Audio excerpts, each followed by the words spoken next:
Hello friends, my name is Tarun Sunny. तो आज मैं आपको CISI टॉपिक का एक ऐसा टाइप वाइज क्वेश्चन कराऊंगा। तो फिलहाल शायद आपको आता भी नहीं होगा, आता भी होगा तो इस मेथड से नहीं आता होगा। तो आप अपने मेथड से करोगे तो आपको 1.5 से 2 मिनट चाहिए, और मेरे मेथड से करोगे तो आपको 40 सेकंड के अंदर अप्रोक्स वो क्वेश्चन आपका सोल्व हो जाएगा। तो आपका पूरा फोकस बोर्ड के ऊपर होना चाहिए। और हाँ, आप वीडियोस तो देखते हो लेकिन चैनल को सब्सक्राइब नहीं करते। अगर आपको लगता है कि मेरे 5 मिनट के वीडियो के अंदर आपको कुछ समझ में आता है तो चैनल को सब्सक्राइब जरूर करें। तो देखिए ये टाइप वाइज क्वेश्चन क्या कहता है CISI का, कि एक निश्चित धनराशि साधारण ब्याज पर x प्रति वर्ष की दर से 7 सालों में 22,994 रुपए हो जाती है। यदि प्रति वर्ष साधारण ब्याज की दर x प्लस 4% होती तो 7 वर्षों के बाद यह धनराशि 25,970 रुपए हो जाती है। तो निवेश की गई धनराशि ज्ञात करो। यानी क्वेश्चन क्या कहना चाह रहा है, देखिए मैं बताता हूं आपको कि कोई P मूलधन है, P मूलधन की राशि है, वो x% की दर से 7 सालों के अंदर 7 सालों के बाद कितनी हो जाती है, 22,494 रुपए हो जाती है। और यदि वही P मूलधन पर रेट में 4% का इंक्रीज हो जाता है, रेट 4% की दर से बढ़ जाए, तो 7 सालों के बाद वह राशि 25,917 रुपए हो जाती है। तो भैया मूलधन का मान ज्ञात करो, क्वेश्चन ये कहना चाह रहा है। देखिए तो मैं आपको बताता हूं कैसे होगा कि कोई, देखिए इसको समझने के लिए आपको एक एग्जांपल बताता हूं मैं। मान लो कैसे, जैसे मान लो ए है, ए का मान मान लो 10 रुपए है। ए के अंदर मैंने मान लो बी जोड़ा, तो ए प्लस बी का मान क्या आ जाएगा, ए प्लस, मान लो ए का मान 10 है और ए के अंदर मैंने बी जोड़ दिया। अब ए के अंदर बी जोड़ दिया प्लस बी का मान मान लो 15 रुपए दे रखा है, तो बी का मान क्या आ जाएगा भाई, ए में कितने का इंक्रीज हुआ, बी का इंक्रीज हुआ। 10 में कितने का इंक्रीज हुआ, 5 रुपए का इंक्रीज हुआ।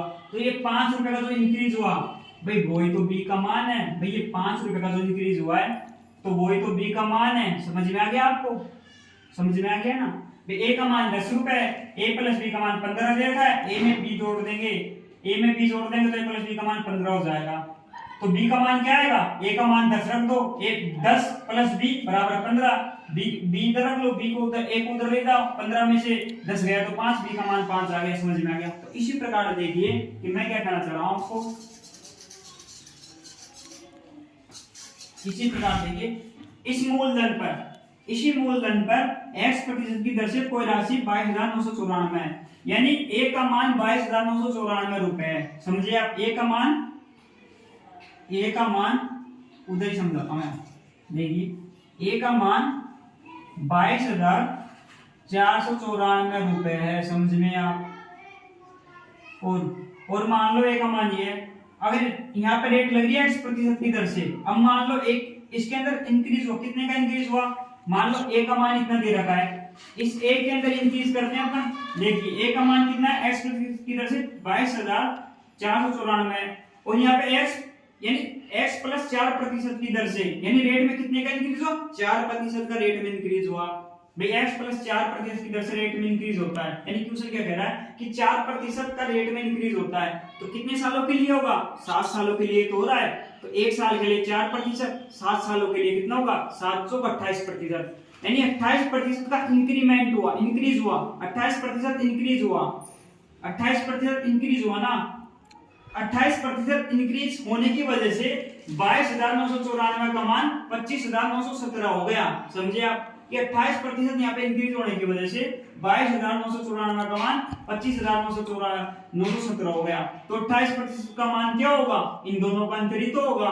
भाई ए का मान 22,994 था, अब 28% ए के अंदर इंक्रीज हो गया, इसकी वजह से ए के अंदर 28% का इंक्रीज हुआ, इंक्रीज होने की वजह से 22,994 का मान 25,917 हो गया, 25,917 हो गया। तो ये इंक्रीज हुआ मान, यहाँ पे तो 28% का इंक्रीज हुआ, और यहाँ पे कितने का इंक्रीज होगा, 34-23% का इंक्रीज होगा। समझे आप, 34-23% का इंक्रीज होगा। कैसे, ए का मान ए प्लस 28% का मान 25,917, ए का मान रख लो 22,494 प्लस 28% का मान बराबर आ जाएगा 25,917। समझे आप। अब 28% का मान आ जाएगा 25,917 माइनस 22,494 बराबर 28% का मान कितना आ जाएगा 34-23%। ये समझ में आ गया आपके भाई। ए का मान 22,994 है, इसके अंदर 28% इंक्रीज हो गया, ए के अंदर 28% का इंक्रीज हो गया, तो अमाउंट कितनी हो गई 25,917, यानी ए में 28% जुड़ गया तो 25,917 हो गई। अब देखिए ए का मान रख दो इधर 22,994 में की जगह रख दो, ए की जगह रख दिया 28% की जगह रख दिया, इतना आ गया 28% का मान आ जाएगा। 25,917 में से 22,494 का माइनस कर दिया तो 28% का मान कितना आ गया 34 आ गया। समझ में आया? अब आगे देखिए, ये चीज आपके समझ में आ गई ना, तो इसको रख कर दो। अब आइए यहाँ पे, अब यहाँ पे आपको समझ में आ गया कि 28% का मान कितना आया 34-23 आ गया। अब क्वेश्चन क्या कहना चाह रहा है कि मूलधन कितना है, मूलधन को अपन 100% मानते हैं, अपन को पता है मूलधन 100% होता है। 28% का मान 34-23 है और 100% का मान मूलधन है, तो मूलधन निकाल लो। कैसे निकालेंगे भैया, देखिए 28% का मान 34-23 है, 100% यानी मूलधन, मूलधन का मान 100% यानी मूलधन, मूलधन का मान कितना निकलेगा 34-23 भाग 28 गुणा 100, ऐसे तो निकलेगा मूलधन का मान। निकाल लो, काट लो, 2 से काट लो, 2 से 28 14 बार गया, 2 एकम 2, 2 एकम 2, 2 7 14, 2 एकम 2, 2 एकम 2, 2 पंजे 10 आ गया। अब 171 यानी 1000 कितना आ गया यानी 1711.5। अब कितना बचा यहाँ पे 1711.5 डिवाइडेड बाय 70 14 गुणा 100। अब देखिए इसको क्या, अब देखिए प्रिंसिपल बराबर क्या आया 1711.5 गुणा 14 गुणा 100 आ गया। अब इनको फिर काट लो, इसको 2 से काट लो, 2 7 14 आ गया, 2 अंटा 16, 2 पंजो 10, 2 पंजो 10, 2 7 14, 2 7 14, 2 पंजो 10 आ गया, 2 पंजो 10 आ गया ना। अब 2 तो ये मान कितना आ गया 14 7 से कटने 14 2 से कटने के बाद 7 आ गया, और 1 7 1 1.5 2 से कटने के बाद 8 5 5.75 आ गया। अब देखिए मूलधन निकाल लो, इधर आ जाओ। अब कितना बचा 1, अब कितना बचा यहाँ पे 8 5 5.75 बटा में 7 गुना 100 आ गया। समझ में आया? बटा गुना में 7 100 आ गया। अब देखिए आगे कैसे करेंगे, अब 7 से काट लो इसको, 7 एकम 7 आ गया, अब 7 एकम 7, 7 दूनी 14, 7 दूनी 14, 7 7 7 21, 7 नहीं 7 7 दूनी 14, 7 7 21 आ जाएगा, लेकिन 7 21 आ जाएगा, लेकिन ये भी कितनी बढ़ जाएगा 22 बढ़ जाएगा, 7 7 दूनी 14 आ जाएगा। अब बचा कितना 3, 7 पंजो 35, 35 बचा गुणा 100 और पॉइंट जो है यहाँ पे था। अब कितना आ गया ये 1 2 2 5 पॉइंट है यहाँ पे, पॉइंट 25 था, लेकिन 100 से गुणा कर देंगे दोनों पॉइंट हट जाएंगे, तो प्रिंसिपल का मान कितना आ गया कि 1000 प्रिंसिपल का मान आ गया 12,225 रुपए प्रिंसिपल का मान आ गया।